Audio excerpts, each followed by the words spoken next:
Show में आपका बहुत बहुत स्वागत है। मैं हूं सेकुलरिज्म का सीईओ शाम शर्मा और आप सबको एक सेकंड प्रणाम। देखिए, बहुत सारी चीजें हैं बात करने की, लेकिन शुरुआत करते हैं देश की सबसे ईमानदार पार्टी की, Congress party. Obviously if you ignore 2G scam, Coalgate scam, chopper scam, Augusta Westland वाला, Commonwealth game scam, Adarsh scam, इन सबको अगर आप इग्नोर कर दें तो ये देश की सबसे ऑनेस्ट पार्टी है। मानो ना मानो, अगर आप ये इग्नोर करें कि यूपीए के टेन्योर में 5 ट्रिलियन रुपीस का स्कैम किया गया था और चोरी किया गया था टैक्स पेयर से, तो ये देश की सबसे ईमानदार पार्टी है। क्योंकि इस पार्टी के लीडर राहुल गांधी इस समय इंडिया के इलेक्शन सिस्टम को रिग्ड घोषित कर रहे हैं, इस तरह के स्टेटमेंट्स दे रहे हैं अपने देश के बारे में। everybody knows that the Indian economy is a dead economy. I'm glad that President Trump has stated a fact. और इंडिया को अकाउंटेबिलिटी सिखा रहे हैं। उन्होंने एलेज किया है कि कांग्रेस जैसी ईमानदार और इंटेलेक्चुअल पार्टी ऑपोजिशन में होने के बावजूद देश में एंटी इनकम्बेंसी क्यों नहीं हो रही है। Anti-incumbency is something that hits every single party in every single democracy. But for some reason, the BJP is the only party in a democratic framework that basically does not suffer this idea of anti-incumbency. इसमें रवीश कुमार जैसे honest journalist ने भी इनको बहुत support दिया है। 7 अगस्त को राहुल गांधी ने प्रेस कॉन्फ्रेंस में कहा कि इलेक्शन कमीशन बीजेपी के साथ मिलकर देश भर में वोट्स की चोरी कर रहा है। उन्होंने कहा कि एक बड़े सिस्टमैटिक तरीके से वोटर लिस्ट में फेक वोटर्स ऐड किए जाते हैं और ये सारे वोट्स बीजेपी को जाते हैं। तो ये लोग अलेज कर रहे हैं कि देखिए, ईसीआई जो है, इलेक्शन कमीशन ऑफ इंडिया, ये इंडियन गवर्नमेंट के साथ मिलकर वोट चोरी कर रही है, एक्स्ट्रा वोटर्स को रजिस्टर कर रही है, कई जगहों से वोटर्स को गायब कर रही है कांग्रेस को हरवाने के लिए। लेकिन अनफॉर्चुनेटली ये जो उनकी अकाउंटेबिलिटी वाली यात्रा है, उस पर कुछ बड़े रोड़े लग गए हैं रास्ते पर। कर्मठता से कार्य करने वाले चुनाव आयोग के ऊपर अगर निराधार आरोप आप मतदाता सूची और मतदान को मिला के और जनता के सामने अगर ये कहें कि चोरी हो रही है, तो ये गलत बात है। जब 45 दिन चुनाव के बाद पूर्ण हो चुके हैं और किसी भी दल को, किसी भी कैंडिडेट को कोई भी गलती नजर नहीं आई, तो आज इतने दिनों के बाद इस तरह के निराधार आरोप लगाना, उनका उद्देश्य क्या है, ये सारे मतदाता और देश की जनता पूरा समझती है। ऐसे मिथ्या आरोपों से न तो चुनाव आयोग डरता है और न ही कोई मतदाता। The vote chori narrative seems to be collapsing. An agency called CSDS, which conducts surveys across India on politics, demography, and does post-election analysis, has apologized for putting out wrong data on Maharashtra. और जिन जिन voters का नाम लेके Congress party ने apparently BJP को expose करने की या ECI को एक्सपोज करने की कोशिश की थी, उसमें से बहुत सारे लोग आए हैं और उन्होंने सच्चाई बताई है पूरी दुनिया के सामने। इस सच्चाई के उजागर होने के बाद बहुत सारे ऐसे इन्फ्लुएंसर्स थे जिनको कांग्रेस पार्टी ने भाड़े पे लिया था इंस्टाग्राम पर जाके झूठ बोलने के लिए, उनको अपने स्टेटमेंट्स रिट्रैक्ट करने पड़े हैं। I am really sorry for saying this. India तो वर्ल्ड्स लार्जेस्ट डेमोक्रेसी है, जहाँ एक ही वोटर ने 4 अलग बूथ्स पर वोट दिए। जिस इंसान की फोटो हमने यूज की, he did not vote in 4 different places. He was registered in 4 different places. इसलिए I deleted this video. वाह वाह, क्या बात बोली, मजा आ गया।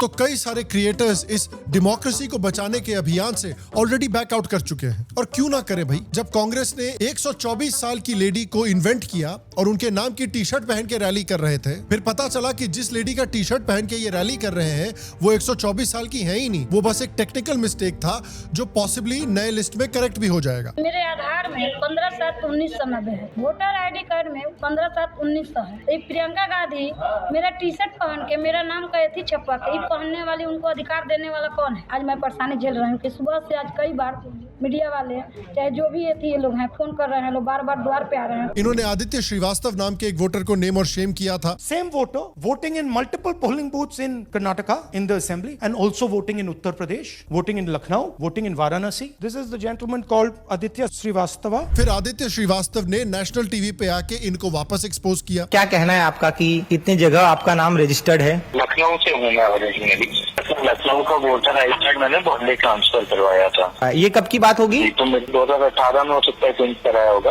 फिर उन्होंने ये आरोप लगाया कि वाराणसी में 72 लोगों ने सेम फादर के नाम पे इलेक्शन के अंदर अपीयर किया था। कांग्रेस ने दावा किया था कि प्रधानमंत्री मोदी के संसदीय क्षेत्र वाराणसी की मतदाता सूची में एक ही पिता के नाम पर 50 से ज्यादा लोगों ने अपना वोटर कार्ड बनवाया। इनमें इन सभी 50 वोटर्स के पिता का नाम राम कमल दास लिखा था और कांग्रेस ने यह भी पूछा था कि कमल दास के एक बेटे की उम्र 28 28 साल और दूसरे बेटे की उम्र 72 साल कैसे हो सकती है? लेकिन इट टर्न्स आउट कि ये नाम इन 72 लोगों के पिता के नहीं बल्कि इनके स्पिरिचुअल गुरु का था। ये वोटर लिस्ट लोकसभा चुनावों की नहीं बल्कि 2023 के वाराणसी नगर निगम चुनाव की है और इनमें स्वामी रामकमल दास वेदांती एक सन्यासी महंत हैं जो राम जानकी मठ से जुड़े हैं। उनके शिष्यों ने अपने गुरु का नाम इनके पिता के स्थान पर मतदाता सूची में दिया है। तो इस वजह से बहुत सारे जो इनके भाड़े के इन्फ्लुएंसर्स थे वो रास्ता छोड़ के भाग गए।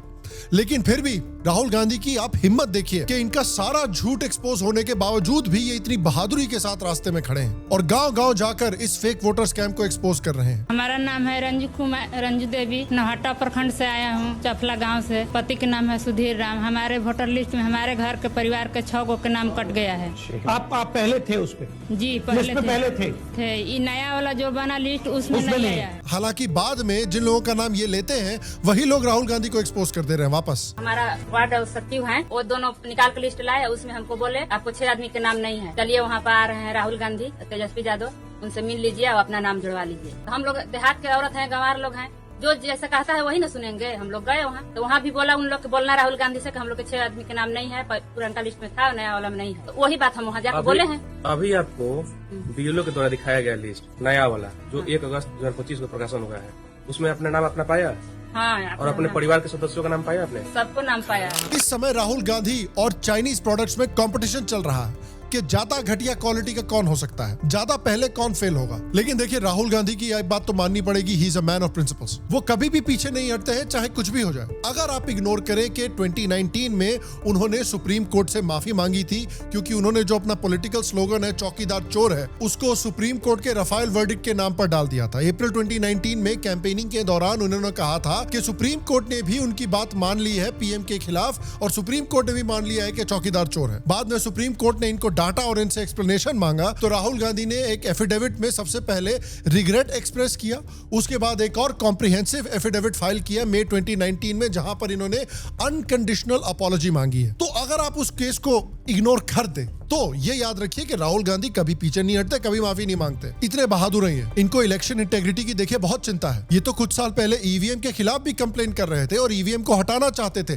पेपर बैलेट्स को वापस लाना चाहते थे डेमोक्रेसी को बचाने के लिए। और आप सोच रहे होंगे कि भाई उससे डेमोक्रेसी कैसे बचेगी? मैं बताता हूँ यार। कीर्ति आजाद जो पहले बीजेपी के एमपी थे और उन्होंने फिर बाद में कांग्रेस ज्वाइन कर ली थी, इन्होंने 2019 में ओपनली एडमिट किया था कि बिहार में बूथ कैप्चरिंग एकदम नॉर्मल तरीके से होती थी। उन्होंने कहा था कि कांग्रेस वर्कर्स बूथ कैप्चरिंग करते थे उनके लिए और उनके फादर भगवंत झा आजाद के लिए और लीडर जैसे नागेंद्र झा और जगन्नाथ मिश्रा के लिए। उन्होंने ये भी क्लियरली बोला था कि 1999 तक उनके लिए बूथ कैप्चरिंग की जाती थी और ये ईवीएम के आने के बाद बंद हुआ था। 1975 का एक लैंडमार्क केस था state of Uttar Pradesh versus Rajnarayan. इसमें इलाहाबाद हाई कोर्ट ने इंदिरा गांधी को गिल्टी पाया था इलेक्टोरल मैल प्रैक्टिस के लिए, मतलब गवर्नमेंट मशीनरी और पब्लिक रिसोर्सेज का मिसयूज अपनी इलेक्शन कैंपेन के लिए करने के लिए। कोर्ट ने उनके इलेक्शन को नल एंड वॉइड डिक्लेयर कर दिया था और 6 साल तक इलेक्टेड ऑफिस होल्ड करने से भी बैन कर दिया था। फिर 1984 में ऑथर दयानंद पांडे ने रिवील किया था कि दैनिक जागरण के फोटोग्राफर बीडी गर्ग ने फोटोज लिए थे जिसमें Congress workers openly booth capturing कर रहे थे।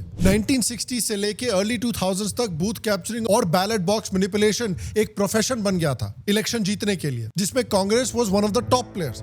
इसीलिए आरजेडी भी आज ईवीएम के खिलाफ इतनी बातें कर रही है, ईसीआई को वोट चोरी का धमकी दे रही है और ईवीएम को हटाने की बातें कर रही है क्योंकि उनका पूरा धंधा ईवीएम ने चौपट कर दिया है। इनका पूरा का पूरा धंधा बूथ कैप्चरिंग पे चलता था। बिहार में 1990 से 2004 के बीच पोल रिलेटेड वायलेंस और बूथ कैप्चरिंग में 641 लोगों की जान गई थी और अब ये बूथ कैप्चरिंग के सरगना डेमोक्रेसी के लिए लड़ने के लिए सड़कों पे उतरे हुए हैं। ये तो वही बात हुई कि थैनोस लोगों को बोल रहा है कि और बच्चे पैदा करो, Taliban feminist book club launch कर रहा है या शाहरुख खान दूसरों के हक लाने का मजाक उड़ा रहा है। It's been 3 days since the people of this country saw Hakla. Where is he? ये लोग ईवीएम को गाली देते हैं और कहते हैं कि ईवीएम से बीजेपी को बहुत फायदा होता है। देखिए ईवीएम 2004 में इंट्रोड्यूस किया गया था और उस इलेक्शन में बीजेपी नेशनली हारी भी थी। उतने ही नहीं 2009 में भी जब ईवीएम थे तब भी बीजेपी इलेक्शन हारी थी। फिर भी बीजेपी ने ईवीएम्स को सपोर्ट किया क्योंकि ये एक ज्यादा ट्रांसपेरेंट और क्लीन तरीका है इलेक्शंस कंडक्ट करने का। लेकिन जिन लोगों की आदत ही चोरी करने की है, उनको एक ऑनेस्ट दिन का काम करना तो बहुत मुश्किल पड़ेगा ना। और वो लोग फिर ईवीएम हटाने की बातें करेंगे, इलेक्शन मैनिपुलेशन की बातें करेंगे। मतलब कांग्रेस पार्टी इलेक्शन मैनिपुलेशन की बातें कर रही है, तो वही बात होगी पाकिस्तान ओलंपिक गेम होस्ट करने की बातें कर रही है। बेटा 1 घंटे के लिए तो देश में बिजली नहीं आती है, ओलंपिक गेम कैसे होस्ट करोगे? वो तो पैसे लगा के जा रहे हैं ना, हम तो ऑलरेडी चांद पे रह रहे हैं, आपको नहीं पता? नहीं मतलब हम कैसे, हम तो चांद पे नहीं रह रहे। चांद पे पानी है? पानी नहीं है। हाँ तो इधर भी नहीं है। वहाँ पे गैस है? नहीं गैस इधर भी नहीं है। वहाँ पे बिजली है? नहीं। ये अभी देखे लाइट नहीं है इधर भी। हाँ इस टाइम इधर। इसीलिए जो लोग पिछले 50 सालों से लक्ष्मी चिट फंड चला रहे हैं, वो आज अकाउंटेबिलिटी की बातें कर रहे हैं, ऑनेस्टी की बातें कर रहे हैं। और देखिए, अगर मैं गवर्नमेंट हूं, अगर मैं ईसीआई हूं, तो मोस्ट लाइकली चीज है कि इनके ऊपर सीधे सीधे आप डेफेमेशन नोटिस ठोकिए। क्योंकि और क्या कर रहे हैं, ईसीआई जो इंस्टीट्यूशन है इसको डिफेम ही तो कर रहे हैं ना। और हो सकता है कि डेफेमेशन नोटिस के बाद एक और हमारे जो सबसे बहादुर नेता है राहुल गांधी, जिस तरह से उन्होंने 2019 में सुप्रीम कोर्ट से माफी मांगी थी, उसी तरह से एक रिटर्न माफी ईसीआई से भी मांगनी पड़े। फिर बात करते हैं रेखा गुप्ता जी की। देखिए, दिल्ली की पॉलिटिक्स में एक अजीब सी ट्रेडिशन डेवलप हो गई है अरविंद केजरीवाल जी के बाद। चीफ मिनिस्टर भले ही चेंज हो जाए, लेकिन हर एक नया आने वाले चीफ मिनिस्टर को एक थप्पड़ जरूर खाना है। माननीय मुख्यमंत्री जी के ऊपर जन सुनवाई के दौरान जो हमला किया गया, मैं इसकी कड़े शब्दों में निंदा करता हूँ। What we do understand is that Rekha Gupta is currently being treated in a hospital. She was slapped. That is what the allegation is at this given point. This was a public interaction, Jan Sunwai, that she was attending. Delhi में CM बनना अब एक package deal है। केजरीवाल भी देखिए इस समय पे कितना प्राउड फील कर रहे होंगे कि उनका ट्रेडिशन बीजेपी कितना प्राउडली फॉलो कर रही है। परंपरा, प्रतिष्ठा, अनुशासन।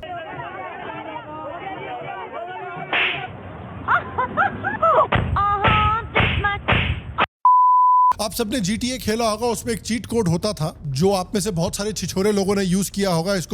इस चीट कोड को फैनी मैग्नेट कहा जाता था, जो डालते ही लड़की आपके पीछे भागने लगती थी। केजरीवाल के साथ उल्टा है। केजरीवाल के पास ऐसा चीट कोड है कि लोग उनको पेलने के लिए पहुंच जाते थे। और नई सीएम रेखा गुप्ता के साथ भी लगता है ये हो चुका है। सिविल लाइंस में वो अपने घर पे जन सुनवाई कर रही थी। वो एक पब्लिक मीटिंग होती है जहां सीएम आम आदमी की प्रॉब्लम्स को सुनते हैं। तो वहां एक आदमी डॉक्यूमेंट्स लेके आया, सबको लग रहा था कि कोई इशू रखेगा, बट डॉक्यूमेंट्स देने के बजाय उन्होंने चाटा जड़ दिया चीफ मिनिस्टर को। फिर बाल खींचे, धक्का दिया। अपेरेंटली 80 सेकंड तक ये ड्रामा चला, तब जाके सिक्योरिटी ने इनको पकड़ा। अब आप ऑनेस्टली बोलिए, 80 सेकंड कितना लंबा टाइम होता है, डिपेंडिंग ऑन आप क्या कर रहे हैं। अगर आप कभी किसी पब्लिक टॉयलेट में मूतने के लिए खड़े हो, आपको तुरंत सुसु नहीं आ रहा हो, पीछे लोग लाइन में खड़े हो, तो आप याद कीजिए कि कितना मेंटल प्रेशर बनता है कि 10 सेकंड भी लगता है कि 10 घंटे जितना लंबा है। बट देखिए, बहुत सारे लोग इस पे एंटरटेनमेंट कर रहे हैं, मीम बना रहे हैं, लेकिन अल्टीमेटली देखिए, this is not a good thing. इसके बारे में हमको बहुत ज्यादा जोक नहीं करने चाहिए, बिकॉज जब कोई पॉलिटिकल फिगर असॉल्ट का शिकार होता है, ये लाइटली लेने वाली चीज नहीं है। हाँ, हम लकी हैं कि जिन लोगों ने केजरीवाल को थप्पड़ मारा था, वो थप्पड़ ही मारने की कोशिश कर रहे थे। सोचिए अगर किसी ने एक्चुअल असैसिनेशन अटेम्प्ट करने की कोशिश की हो, तो आप सोचिए उनके फैमिली पर क्या गुजरती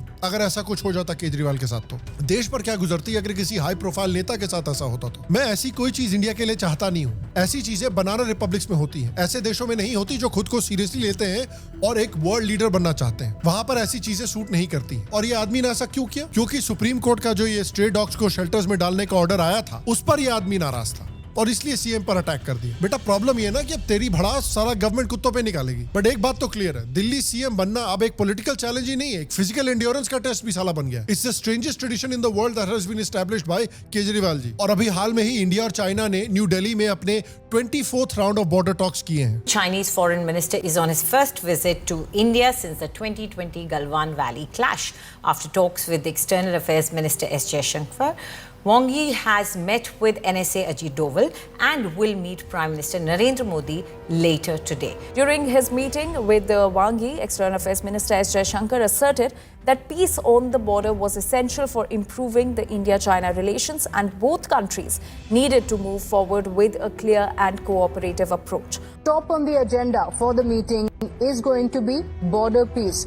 There are trade issues that are going to be discussed. There are also going to be bilateral exchanges and the cooperation between the two countries that will be discussed in the meeting.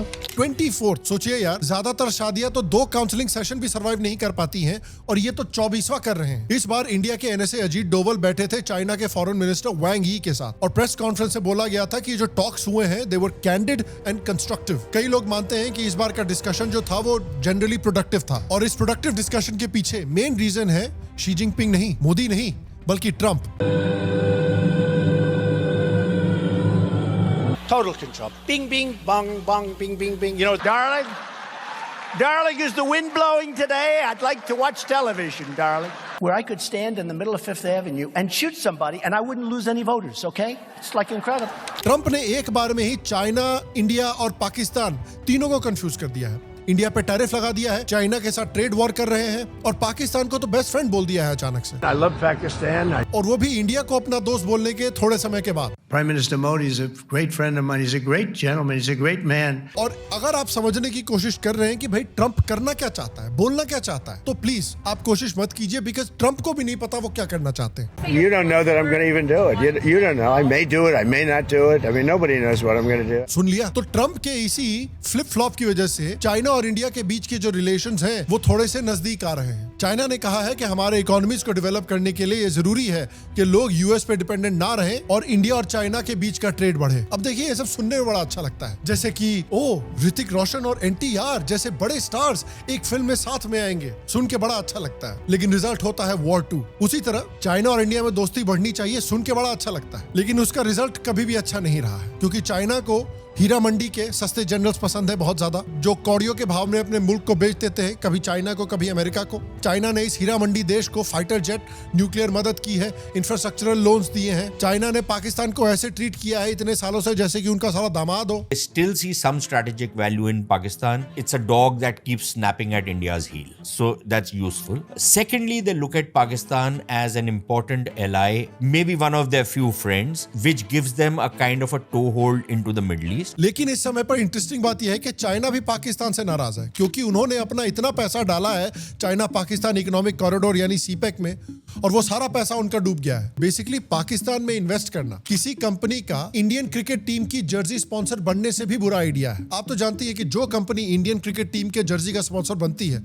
उस company का बर्बाद होना guaranteed है। और अब पाकिस्तान ने China को धोखा देके यूएसए के साथ डील करना शुरू कर दिया है। कुछ खबर तो ये कह रही है कि पाकिस्तान बलोचिस्तान में यूएसए को एक्सेस भी देने वाला है, जहां पे चाइना को लगता था इतने सालों से कि उनको एक्सक्लूसिव एक्सेस मिलने वाला है, वहां पर अब अमेरिका को भी बुला लिया गया है। तो इसलिए अब चाइना बोल रही है कि इंडिया को हमें राइवल्स की तरह नहीं बल्कि पार्टनर की तरह देखना चाहिए। ऑब्वियसली इंडिया कॉशियस है, बट कुछ पॉजिटिव टॉक्स हुई हैं। बॉर्डर पे ट्रूप्स को डिसएंगेज करने की बातें की गई हैं, पेट्रोलिंग को मैनेज करने की बातें की गई हैं, इंपॉर्टेंट पिलग्रिमेजेस को ओपन करने की बातें की गई हैं। The border conflict has been the biggest source of tensions. But for about a year now, the India-China border has been peaceful. Today, both sides reviewed the progress and some positive signals have emerged. This was in the meeting between Ajit Doval and Wang Yi. Both leaders are special representatives for border talks. Borders have been quiet. There have been peace and tranquility. Our bilateral engagements have been more substantial. Flights खोलने की बात हुई है, border trade शुरू करने की बात हुई है, plus prime minister Modi China SCO summit के लिए जा रहे हैं इस महीने के एंड में। तो इंटरेस्टिंग है कि चाइना और इंडिया दोनों की तरफ से मैसेज डाल रहा है एक यूनाइटेड तरीके से अमेरिका को और ट्रंप को कि बेटा पूरी दुनिया आप पे डिपेंड नहीं करती है, हमारे पास और भी ऑप्शंस हैं। लेकिन अल्टीमेटली देखिए, भारत अमेरिका को ट्रस्ट नहीं कर सकता, लेकिन उससे भी ज्यादा भारत चाइना को ट्रस्ट नहीं कर सकता। चाइना को ट्रस्ट करना यानी सलमान भाई के ड्राइविंग स्किल्स को ट्रस्ट करना।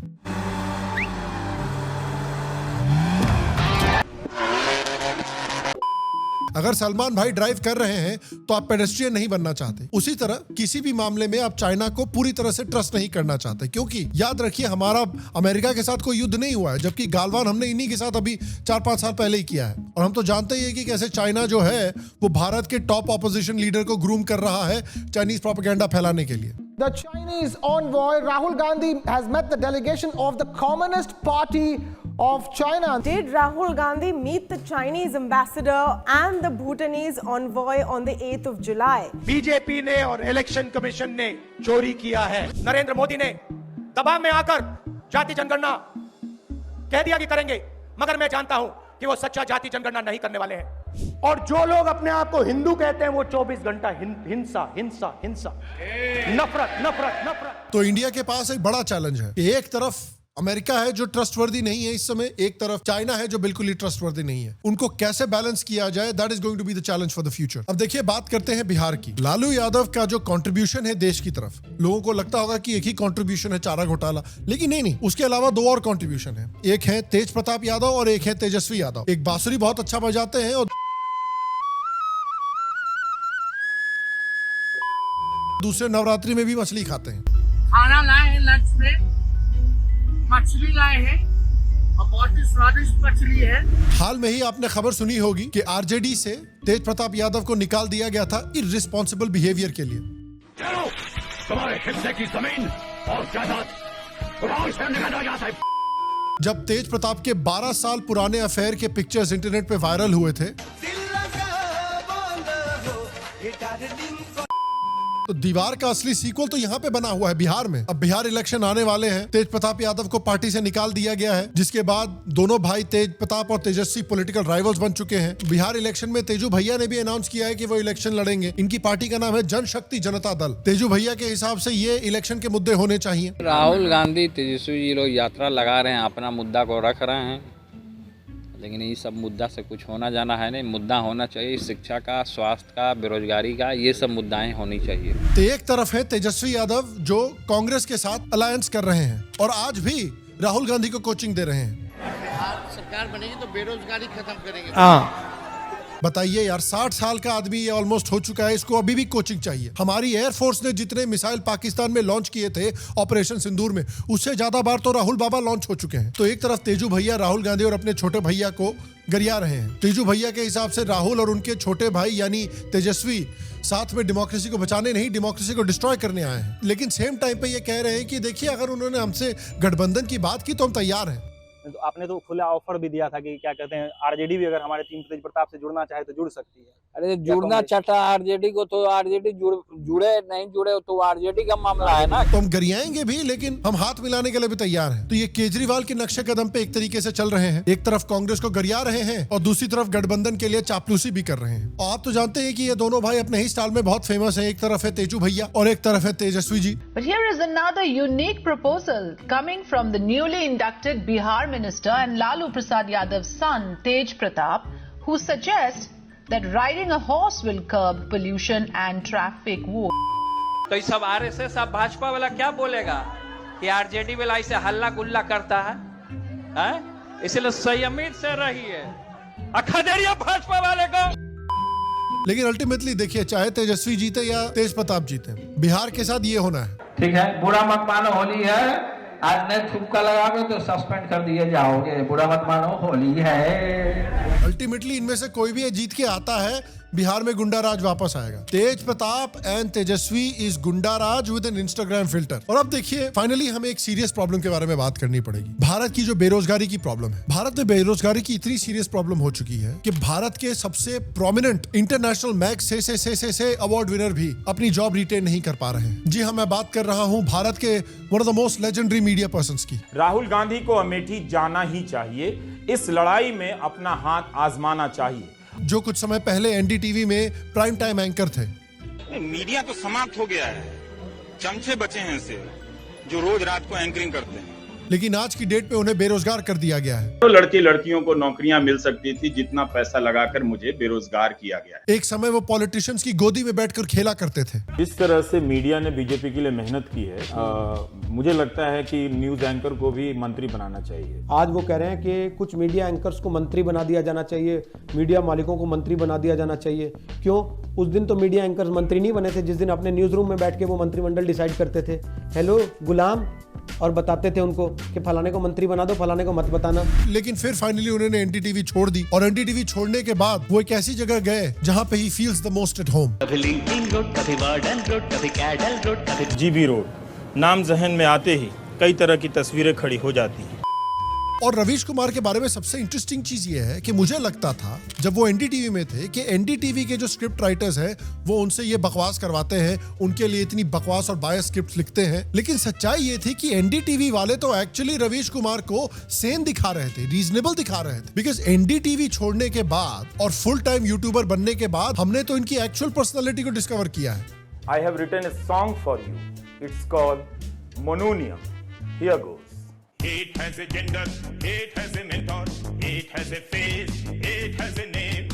Monu is in your home, Monu is in your office, Monu is in the metro, Monu is in the Mercedes, Monu is in the auto, Monu is in the Audi. आप तो जानते ही हैं कि राहुल गांधी ने vote chori यात्रा अभी चालू की है। ये मैंने प्रेस कॉन्फ्रेंस में कहा, चुनाई योग जवाब नहीं देता, उल्टा कहते हैं मुझसे एफिडेविट मांगते हैं। और रवीश कुमार जी राहुल गांधी को फुल सपोर्ट भी दे रहे हैं। राहुल गांधी की 7 अगस्त की प्रेस कॉन्फ्रेंस ने भारत के चुनाव आयोग को बदल दिया है। 4 दिन हो गए, साफ है आयोग के पास ऐसा कोई जवाब नहीं। ऑब्वियसली रवीश कुमार जी को इलेक्शन कमीशन का रिस्पांस नहीं कवर करना है। जो एविडेंस आया है राहुल गांधी के क्लेम्स के खिलाफ उनको नहीं कवर करना है। वो इन्फ्लुएंसर जिन्होंने पहले राहुल गांधी को सपोर्ट किया था और बाद में इलेक्शन कमीशन से माफी मांगी थी, उनके रिट्रैक्शंस भी राहुल गांधी को कवर नहीं करने हैं। इंस्टेड राहुल गांधी ने एक नया ऑप्शन चूज किया है और उससे हमें दिखता है कि रवीश कुमार का फ्यूचर करियर कैसा दिखने वाला है। कोको मेलन के मैसिव ग्रोथ के बाद रवीश कुमार भी अब लगता है नर्सरी राइम्स की नीश में घुसने वाले हैं यूट्यूब में। JGAIDI IFSD FHUG KDS FFYU YTDTR Rambha हो संभा हो, मैं नाचूं तुम नाचो, जितनी तुम प्यार से जी लोगे उतनी ही जिंदगी रंभा हो संभा हो। आई होप कि एक दिन रवीश कुमार कोको मेलन को भी जल्दी से पीछे छोड़ दे और ये अच्छा धंधा ढूंढा इन्होंने, क्योंकि एक समय पे ये घंटी बेचने का बिजनेस स्टार्ट कर रहे थे। घंटी लाया हूँ, घंटी, ये घंटी लाया हूँ बजाने के लिए, ये भी एक घंटी लाया हूँ बजाने के लिए। ये घंटी अच्छी बजती है, इसे भी बजनी चाहिए। और वो बिजनेस उतना चल नहीं पाया तो रवीश कुमार को बहुत जोर से सदमा लगा। उनका मानसिक संतुलन भी काफी बिगड़ गया था। इनफैक्ट रन के पेटीकोट बाबा जैसी हालत हो गई थी और ये सब करने लगे थे। तो हम हिंडन नदी के किनारे इन सीढ़ियों से उतरते हुए हिंडनबर्ग का दफ्तर खोज रहे हैं। एंडरसन, एंडरसन, हम एंडरसन को पुकार रहे हैं, एंडरसन नहीं आ रहा है। Anderson, where are you? English भी बोल रहे हैं तब भी एंडरसन नहीं आ रहा है। तो डब्लू से वांटेड हो गया बबलू। एक अपराधी की कहानी है। पुलिस के आगे बबलू, बबलू के पीछे पुलिस। बबलू बबलू बबलू बबलू भाग गया है, देखो बबलू। जैसे बबलू खेल रहा हो अक्कड़ मक्कड़ बम्बे भो, 80-90 पूरे 100 में लगा धागा, बबलू निकल कर भागा। कुछ भी। और राहुल गांधी तो पिछले 1 साल से जाती जाती कर रहे हैं। हमारे रवि जी तो पिछले 10 साल से जाती जाती कर रहे हैं। ये लेजेंडरी डॉक्टर जैकल का रोल भी कर चुके हैं। तो ये है हमारे रवीश कुमार जी का लेजेंड। पूरी दुनिया को याद रखना चाहिए रवीश कुमार जी का जो कंट्रीब्यूशन रहा है ह्यूमैनिटी का। And please join me in wishing Ravish Kumar the best of luck for vote chori yatra and the best of luck for becoming the number 1 competitor to CoComelon on YouTube. And again guys, thank you for watching आज का video. अगर मैंने कुछ miss किया हो आज के news में तो प्लीज नीचे कॉमेंट करें, हम उसको अगले हफ्ते कवर करने की कोशिश करेंगे। अगर आप हमारे पिछले 2 हफ्ते के रिव्यू वीडियोस को देखना चाहते हैं तो नीचे डिस्क्रिप्शन में क्लिक करके आप उनको देख सकते हैं। मैं आपसे अगले एपिसोड में मिलूंगा और तब तक के लिए स्वस्थ रहें, सुखी रहें, फिर मिलेंगे। Have a good weekend to all of you एक सेकंड प्रणाम।